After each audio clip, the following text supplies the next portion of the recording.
Hi, how are you? I hope you're well. Welcome to Mel's Mindful Musings. Well, it's definitely a bit nippy here, dropped below into the minus numbers again, but wow, look at this beautiful sun behind me here. Beautiful sunrise, isn't it? Absolutely perfect. As I got up this morning, I found myself thinking of all the things that I'm grateful for.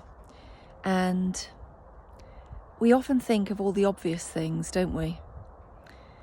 Those that we love, people around us, our home perhaps.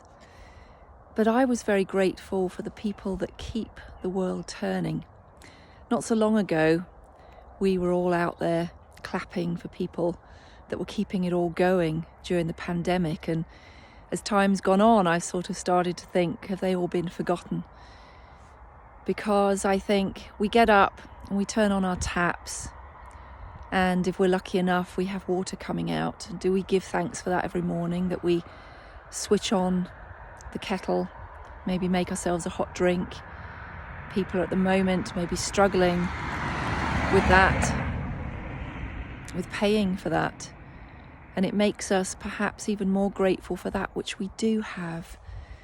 Because it's sometimes, sadly, only when we have something that's missing do we actually then say how grateful we are for it. So I wrote a really long list this morning of everything I was grateful for. Every service I've got, as the men came to pick up the rubbish, I was so grateful for the work they do, and thinking of all the people that work in these freezing cold conditions, who keep going and keep our world turning, where others may be in their nice warm offices or have more comfort. I just think sometimes if we're grateful for that, but think of all those people that are out there in the cold, and it just helps reflect, doesn't it, sometimes on all that we have got. But the question I had for this morning, once I'd done that, was how do I show love for myself and to others? And I did think straight away, how about adding yourself to the gratitude list? How grateful are you for all that you are, all that you bring to others' lives?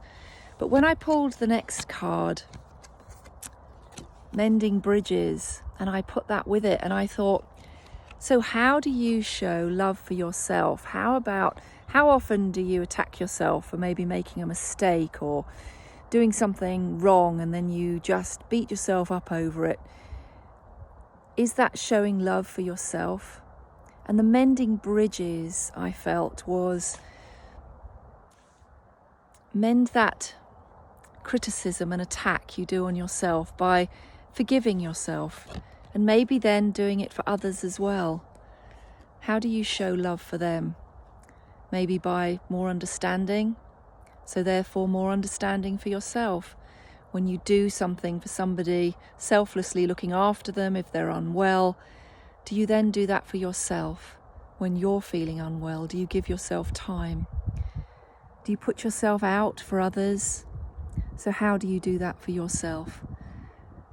Would you happily wrap someone up warm in a blanket and keep them warm in the cold? Well, and sometimes that blanket could just be your love and attention and kindness. And therefore, do you wrap yourself up in that warm blanket of your love for yourself? So what bridges can you mend the way you've maybe been treating yourself? Maybe not being kind to yourself. Think about how you mend that bridge, because we often think about how to mend the bridge with others, don't we? But how often do you think to mend that bridge for yourself? So be grateful for you. I'm very grateful for you. Appreciate you. How can you show more love for yourself today? I'm sure you're all doing it a lot for others. So look in the mirror and ask the question, how do I love myself? There you go. How do I show love to myself? Be well. Lots of love, and I'll see you soon. Bye.